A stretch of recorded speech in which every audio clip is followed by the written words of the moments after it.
शिव बाबा याद है ना? ओम शांति। 28 जून 2024 के ईश्वरीय महावाक्य। पहले सुनते हैं मुरली के मुख्य पॉइंट्स। बाबा ने कहा, मीठे बच्चे अंतर्मुखी बनो। तुम्हें सिर्फ अपने को आत्मा समझ बाप को याद करना है। इसमें कुछ बोलने की भी दरकार नहीं। बाहर मुखता होने के कारण ही तुम अपने को आत्मा नहीं समझ पाते। काम धंधा करते भी साइलेंस में रहना अच्छा है। कभी क्रोधवश घर में अशांति नहीं फैलानी। क्रोध तो ऐसा है जो पानी का मटका भी सुखा देता है। इसको युक्ति से भगाना चाहिए। फिर बाबा ने कहा, यह काम क्रोध आदि पांचों विकार अभी फुल फोर्स में हैं। अगर इन भूतों को तुमने एक बार भगा दिया तो फिर आधा कल्प के लिए यह भूत होंगे ही नहीं। क्रोध करने वाले कभी बाप को याद कर न सकें। जैसे यह आंखें क्रिमिनल होती हैं, ऐसे मुख भी बड़ा क्रिमिनल है। तुम्हें बहुत मीठा बनना है। मुख से कभी कोई कड़वे शब्द ना निकले। लास्ट में बाबा ने कहा, थोड़ा विचार करो, आधा कल्प के लिए बाप तुमको क्या बना रहे हैं। ऐसे बाबा को तो कितने प्यार से याद करना चाहिए। हर एक को अपने दिल से पूछना है, हमारे अंदर कहाँ तक सफाई है, कहीं कोई भूत तो नहीं है। अगर कोई ने देहधारी से दिल लगाया तो उनके मन को कभी शांति मिल न सके। देहभान में आए तो सारी की कमाई चट हो जाएगी। अब सुनते हैं महावाक्यों को विस्तार से। बाबा ने कहा, मीठे बच्चे अंतर्मुखी बनो, अर्थात चुप रहो। मुख से कुछ भी बोलो नहीं। हर कार्य शांति से करो। कभी भी अशांति नहीं फैलाओ। प्रश्न, तुम बच्चों को कंगाल बनाने वाला सबसे बड़ा दुश्मन कौन है? उत्तर, क्रोध। कहा जाता है, जहाँ क्रोध है वहाँ पानी के मटके भी सूख जाते हैं। भारत का मटका जो हीरे जवाहरों से भरा हुआ था, वह इस भूत के कारण खाली हो गया है। इन भूतों ने ही तुमको कंगाल बनाया है। क्रोधी मनुष्य खुद भी तपता है, दूसरों को भी तपाता है। इसलिए अब इस भूत को अंतर्मुखी बन निकालो। ओम शांति। बाप बच्चों को समझाते हैं, मीठे बच्चे अंतर्मुखी बनो। अंतर्मुखता अर्थात कुछ भी बोलो नहीं। अपने को आत्मा समझ बाप को याद करो। यह बाप बैठ शिक्षा देते हैं बच्चों को, और कुछ भी बोलने का इसमें है नहीं, सिर्फ समझानी दी जाती है। गृहस्थ व्यवहार में ऐसे रहना है। यह है मन मना भव। मुझे याद करो, यह है पहली मुख्य पॉइंट। तुम बच्चों को घर में क्रोध भी नहीं करना चाहिए। क्रोध ऐसा है जो पानी का मटका भी सुखा दे। क्रोधी मनुष्य अशांति फैलाता है। इसलिए गृहस्थ व्यवहार में रहते शांति में रहना है। भोजन खाकर अपने धंधे अथवा ऑफिस आदि में चले जाना, वहाँ भी साइलेंस में रहना अच्छा है। सब कहते हैं हमको शांति चाहिए। यह तो बच्चों को बताया है, शांति का सागर एक बाप ही है। बाप ही डायरेक्शन देते हैं, मुझे याद करो। इसमें बोलना कुछ भी नहीं है, अंतर्मुख रहना है। ऑफिस आदि में अपना काम भी करना है, तो इसमें जास्ती बोलना नहीं होता। बिल्कुल मीठा बनना है। कोई को दुख नहीं देना चाहिए। लड़ाई आदि करना, यह सब क्रोध है। सबसे बड़ा दुश्मन है काम। फिर दूसरा नंबर है क्रोध। एक दूसरे को दुख पहुंचाते हैं। क्रोध से कितनी लड़ाई हो जाती है। बच्चे जानते हैं सतयुग में लड़ाई होती नहीं। यह है रावणपने की निशानी। क्रोध वाले को भी आसुरी संप्रदाय कहा जाता है। भूत की प्रवेशता है ना, इसमें बोलना कुछ भी नहीं है, क्योंकि उन मनुष्यों को तो ज्ञान है नहीं। वह तो क्रोध करेंगे। क्रोध वाले के साथ क्रोध करने से लड़ाई लग जाती है। बाप समझाते हैं, यह बड़ा कड़ा भूत है, इनको युक्ति से भगाना चाहिए। मुख से कोई कड़वे शब्द नहीं निकालना चाहिए। यह बहुत नुकसानकार है। विनाश भी क्रोध से ही होता है ना। घर घर में जहाँ क्रोध होता है वहाँ अशांति बहुत रहती है। क्रोध किया तो तुम बाप का नाम बदनाम करेंगे। इन भूतों को भगाना है। एक बार भगाया तो फिर आधा कल्प के लिए यह भूत होंगे ही नहीं। यह 5 विकार अभी फुल फोर्स में हैं। ऐसे समय ही बाप आते हैं जबकि विकार फुल फोर्स में हैं। यह आंखें बड़ी क्रिमिनल हैं, मुख भी क्रिमिनल है। जोर से बोलने से मनुष्य तप जाता है और घर को भी तपा देते हैं। काम और क्रोध, यह दोनों बड़े दुश्मन हैं। क्रोध वाले याद कर न सकें, याद करने वाले सदैव शांति में रहेंगे। अपने दिल से पूछना है, हमारे में भूत तो नहीं है? मोह का भी, लोभ का भी भूत होता है। लोभ का भूत भी कम नहीं। यह सब भूत हैं क्योंकि रावण सेना है। बाप बच्चों को याद की यात्रा सिखलाते हैं, परंतु बच्चे इसमें मूंझते बहुत हैं, समझते नहीं हैं, क्योंकि भक्ति बहुत की है ना। भक्ति है देह अभिमान। आधा कल्प देह अभिमान रहा है। बाहर मुक्ता होने के कारण अपने को आत्मा समझ नहीं सकते। बाप जोर बहुत लगाते हैं, अपने को आत्मा समझ, बाप को याद करो, परंतु आता ही नहीं। और सब बातें मानते भी हैं, फिर कह देते याद कैसे करें, कोई चीज़ तो दिखाई नहीं पड़ती। उनको समझाया जाता है, तुम अपने को आत्मा समझते हो, यह भी जानते हो वह बेहद का बाप है। मुख से शिव शिव बोलना नहीं है, अंदर में जानते हो ना मैं आत्मा हूँ। मनुष्य शांति मांगते हैं, शांति का सागर वह परमात्मा ही है। जरूर वर्षा भी वही देंगे। अब बाप समझाते हैं, मेरे को याद करो तो शांति हो जाएगी और जन्म जन्मांतर के विकर्म भी विनाश होंगे। बाकी कोई चीज़ है नहीं, कोई इतना बड़ा लिंग नहीं। आत्मा छोटी है, बाप भी छोटा है। याद तो सभी करते हैं, हे भगवान, हे गॉड। कौन कहता है? आत्मा कहती है। अपने बाप को याद करते हैं तो बाप बच्चों को कहते हैं, मन मना भव। मीठे मीठे बच्चों, अंतर्मुख होकर रहो। यह जो कुछ देखते हो वह खत्म हो जाना है। बाकी आत्मा शांति में रहती है। आत्मा को शांति धाम ही जाना है। जब तक आत्मा पवित्र नहीं बनी है तब तक शांति धाम जा नहीं सकती। ऋषि मुनि आदि सब कहते हैं शांति कैसे मिले। बाप तो सहज युक्ति बताते हैं, परंतु बच्चों में बहुत हैं जो शांति में नहीं रहते हैं। बाबा जानते हैं, घरों में रहते हैं, बिल्कुल शांत नहीं रहते।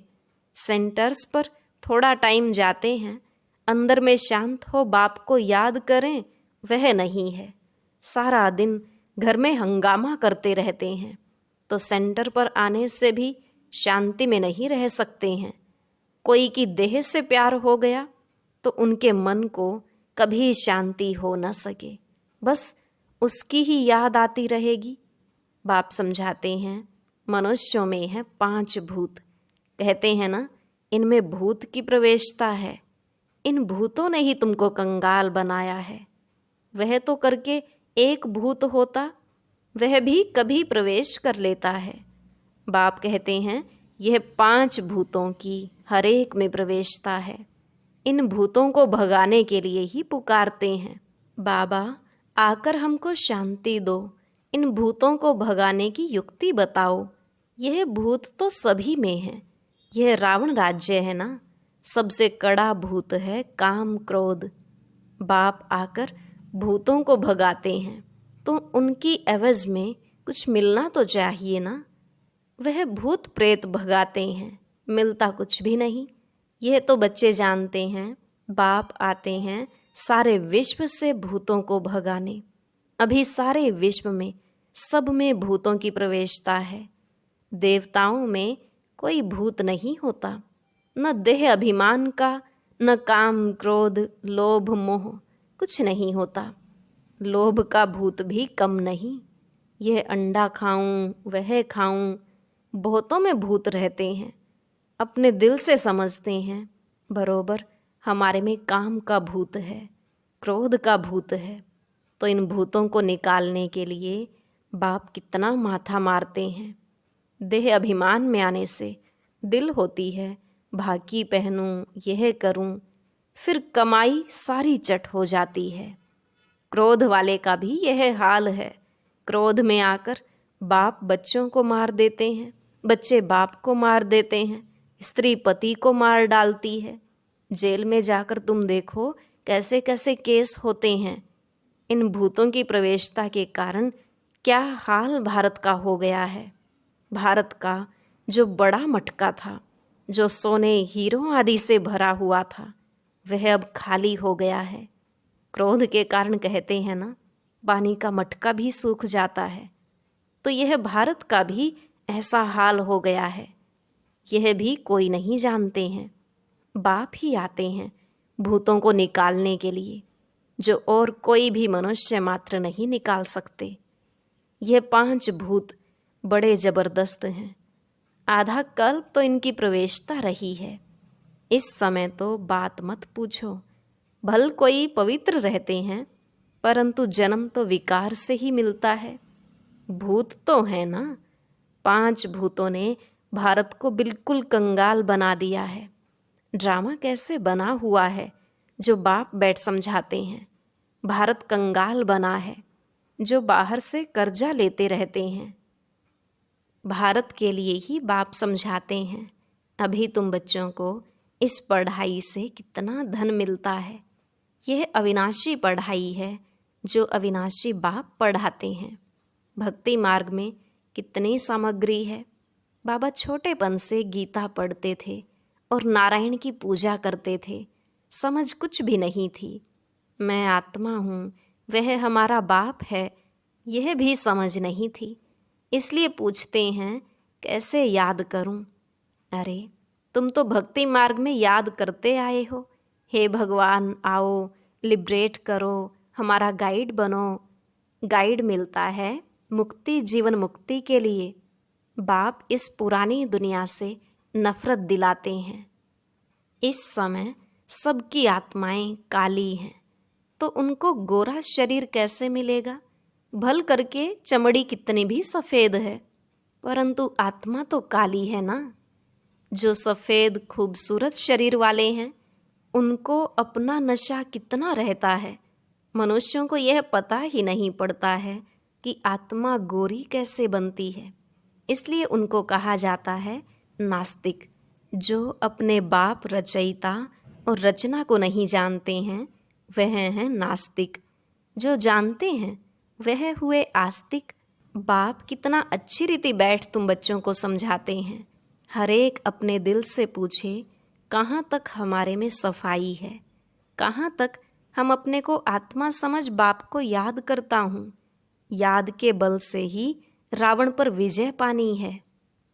इसमें शरीर के बलवान होने की बात ही नहीं है। इस समय सबसे बलवान अमेरिका है, क्योंकि उनके पास धन दौलत बारूद आदि बहुत हैं। तो बल हो गया जिस्मानी, मारने लिए। बुद्धि में है हम विजय पाएं। तुम्हारा तो है रूहानी बल। तुम विजय पाते हो रावण पर, जिससे तुम विश्व के मालिक बन जाते हो। तुम्हारे ऊपर कोई जीत पा नहीं सकता। आधा कल्प के लिए कोई छीन नहीं सकता। और कोई को बाप से वर्षा मिलता नहीं।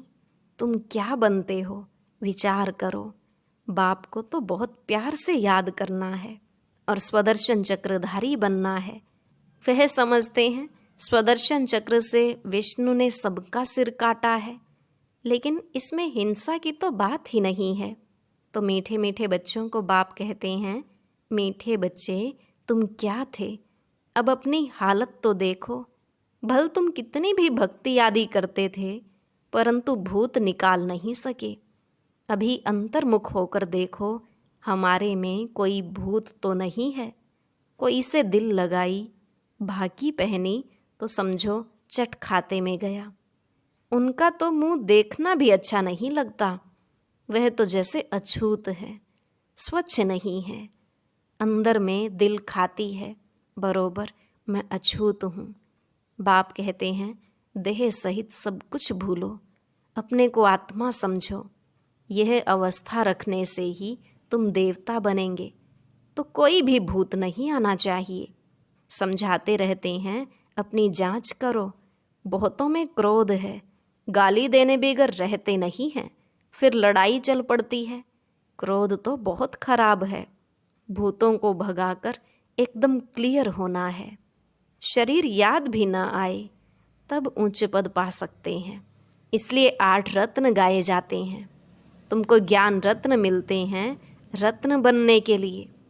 कहते हैं भारत में 33 करोड़ देवताएं थे, परंतु उनमें भी 8 रत्न पास विद ऑनर होंगे। उनको ही प्राइज मिलेगी, जैसे स्कॉलरशिप मिलती है ना।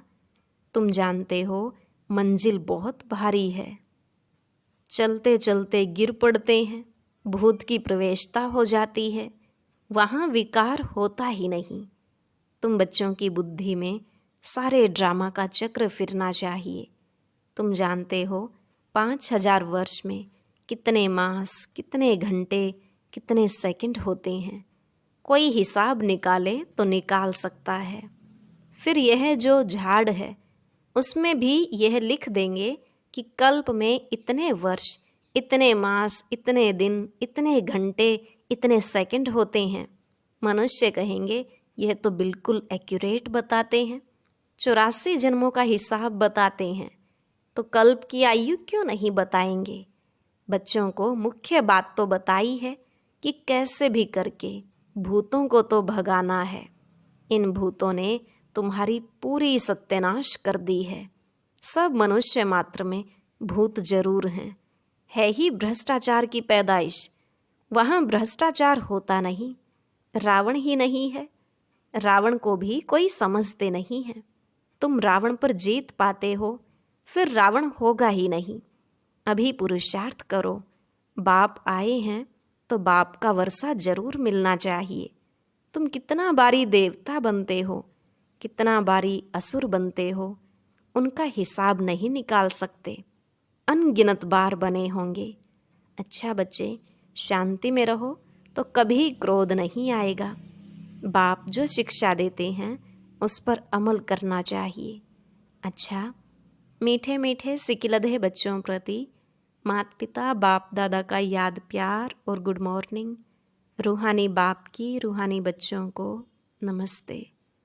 रूहानी बच्चों की रूहानी बाप दादा को नमस्ते नमस्ते, गुड मॉर्निंग। शुक्रिया बाबा, शुक्रिया। धारणा के लिए मुख्य सार। पहला पॉइंट, अपने आप से पूछना है, हमारे में कोई भी भूत तो नहीं है।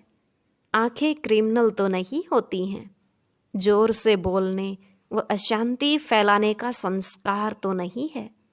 लोभ मोह का विकार सताता तो नहीं है। दूसरा, किसी भी देहधारी से दिल नहीं लगाना है।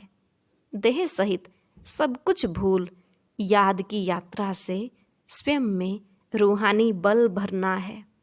एक बार भूतों को भगाकर आधा कल्प के लिए छुटकारा पाना है। आज का वरदान, ईश्वरीय विधान को समझ विधि से सिद्धि प्राप्त करने वाले फर्स्ट डिवीजन के अधिकारी भव। ईश्वरीय विधान को समझ विधि से सिद्धि प्राप्त करने वाले फर्स्ट डिवीजन के अधिकारी भव। बाबा ने कहा, एक कदम की हिम्मत तो पदम कदमों की मदद। ड्रामा में इस विधान की विधि नोंधी हुई है। अगर यह विधि विधान में नहीं होती तो सभी विश्व के पहले राजा बन जाते। नंबरवार बनने का विधान इस विधि के कारण ही बनता है। जो जितना चाहे हिम्मत रखो और मदद लो, चाहे सरेंडर हो चाहे प्रवृत्ति वाले हो, अधिकार समान है। लेकिन विधि से सिद्धि। इस ईश्वरीय विधान को समझ अलबेलेपन की लीला को समाप्त करो तो फर्स्ट डिवीजन का अधिकार मिल जाएगा। स्लोगन: संकल्प के खजाने के प्रति इकोनॉमी के अवतार बनो। संकल्प के खजाने के प्रति इकोनॉमी के अवतार बनो। ओम शांति। अब सुनते हैं आज की अव्यक्त मुरली। इसके लिए ऊपर दिए गए बॉक्स पर क्लिक करें।